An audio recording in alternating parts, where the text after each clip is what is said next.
nowhere to run, nowhere to hide. Victims of chance. Statistics of fate. Baghdad lit up like a Christmas tree. During the chaos, the embassy helped evacuate. Or is there a way to avoid this nightmare? It's not always a friendly world out there. And as a government employee traveling overseas, you may unwillingly find yourself in a dangerous situation. While overseas duty can present some real hazards, there are some simple steps that you can take to make yourself less vulnerable. Call it defensive travel, an awareness of your surroundings, and knowing what to do in times of an emergency. You may think that you're safe, that there's no way this could happen to you, but it does happen to someone.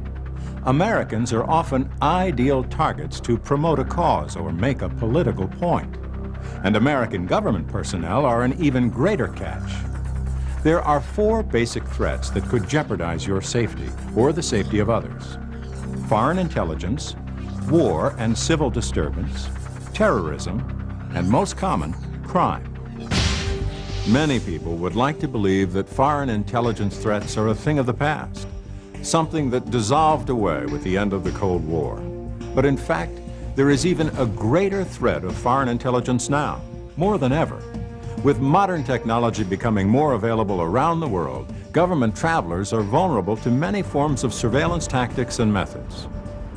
Certain regions conduct highly professional surveillance practices, often consisting of a combination of foot and vehicle surveillance, traffic cameras, and stationary surveillance acting as observation posts. A novice traveler is unlikely to detect a professional surveillance effort. But if you suspect that you are being observed, do not acknowledge, approach, confront, photograph, or harass the surveillance. They most certainly have a network of support, perhaps even law enforcement connections.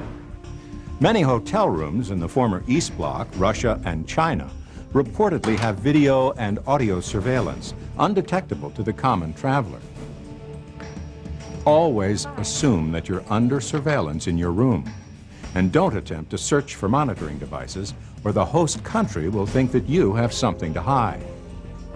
There are several potential hotspots around the globe where war and civil disturbance can erupt unexpectedly. If you find yourself caught up in a civil disturbance, avoid large gatherings and demonstrations. Host governments won't know or care whether you were involved. Cobra gunships fired at enemy positions. But this battle... In the event of a war, armed insurrection, or conflict, take whatever actions are necessary to protect yourself. Try to telephone the U.S. Embassy or home and let them know your location and status. If you hear gunfire, take cover in a basement or other protected area. If nothing else, even taking cover in your room's bathtub will protect you from shrapnel and flying debris.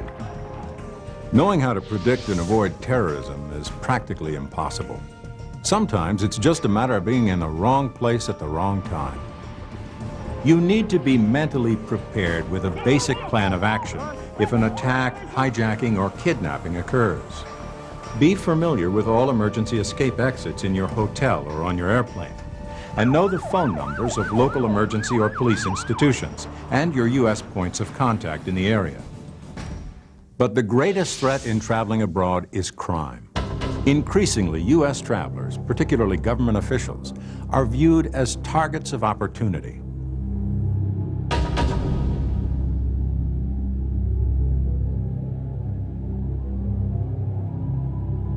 Most of the non-Western world view Americans as rich and therefore lucrative targets. Remember that in many developing nations, the average annual income is less than $100. You may be carrying 2 or 3 years of wages in your pocket.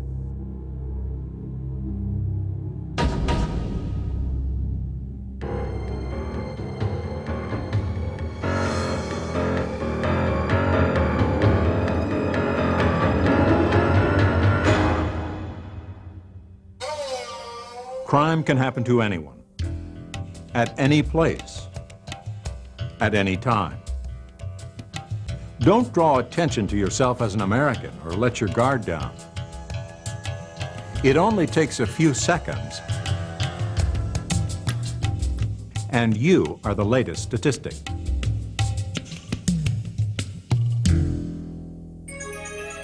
Defensive countermeasures fall into three categories: travel preparation, in-transit security, and in-country precautions. Take a look at what you can do before you depart on your next overseas assignment. Educate yourself on the potential threats in the region you're traveling to. Up-to-date information is available from a variety of classified and unclassified sources. A good unclassified source is the State Department's Bureau of Consular Affairs. When preparing to go overseas, always take the phone numbers of the U.S. Embassy or consulate, especially the 24-hour Marine Security Guard number. And be sure to get the home phone number of your overseas point of contact. Also, it's a good idea to leave copies of your itinerary at your office and home in case of an emergency. Don't carry a lot of unnecessary credit cards or cash with you, and try to cut off any affiliation with DOD, DIA, and USG. You want to only take no more than 2 credit cards, a driver's license, and a little money in your wallet. The thinner the wallet, the harder it is to spot and to steal. And if you simply place a thick rubber band around your wallet, it makes it harder for a would-be pickpocket to lift when carried inside a coat or trouser pocket. It's a good idea to make copies of your vital papers and the contents of your wallet. Leave a copy at home, at the office, and an extra copy to put in your checked baggage. If you lose the originals, you'll have several places to retrieve the lost information. This is especially important with your passport, which deserves extra precautions. Always keep it with you and memorize the passport number and place of issue. This way, you won't have to remove it when filling out customs forms, and you won't draw attention to yourself. Once you leave for your trip and become in transit, there are some key defensive strategies to keep in mind. Avoid curbside check-in. A common scam in some countries is for so-called baggage handlers to make off with your luggage.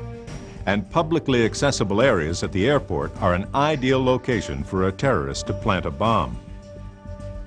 Stay to yourself as much as possible at the airport. Go through security checkpoints as soon as possible. Then, stay in secure areas until your flight leaves, always keeping your baggage close at hand. And do not discuss business. You do not want to give away the fact that you are a government employee or that you are traveling on official business. Once you arrive, talk to someone who's been in country for a while. Learn the local customs and laws and find ways to blend in as much as possible. While DIA travelers may be vulnerable to multiple threats, foreign intelligence, war, civil disturbance, and terrorism, the most common threat is crime. Here are some simple defensive measures to think about. Don't leave your valuables in the hotel room. Instead, use a safe deposit box provided by the hotel. When you're in your room, keep the doors locked at all times. It's also a good idea to bring a door alarm system to hang on the door before you go to sleep, or simply leave a chair behind the door. When going out at night, leave your room lights on and put out the Do Not Disturb sign to give the impression that someone is in the room. Carrying a second wallet with just a few dollars and a small amount of local currency is also a good idea. If confronted by a criminal, the throwaway wallet can satisfy his intent and get you out of a dangerous situation. Worldwide, phony policemen are major players in scams. In certain regions, the actual police often use their official position for personal profit. If you find yourself in this situation, ask to be taken to the U.S. Embassy or call your local U.S. points of contact for their assistance. Taxis are another place to exercise caution. Besides overcharging, cab drivers in some countries use violence to commit outright robbery. Purse snatchers can be a problem too. Whether on foot, in a vehicle, or a motorcycle, stay alert. And remember your defensive tips. Keep your purse or case on the inside, next to the person you're traveling with. The possibility of you becoming involved in a hostile intelligence operation, a war, or terrorism is remote. But the greatest threat when you travel overseas is from low-level crime. Our intent here is to get you to think about the possibility that it does happen, and it could happen to you. Understanding this possibility is the best defense against being taken by surprise. Be alert. Be able to react. Maintain a low profile. Be a little unpredictable in your movements. And follow the defensive travel checklist to ensure your safe trip abroad. A few extra precautions will make all the difference.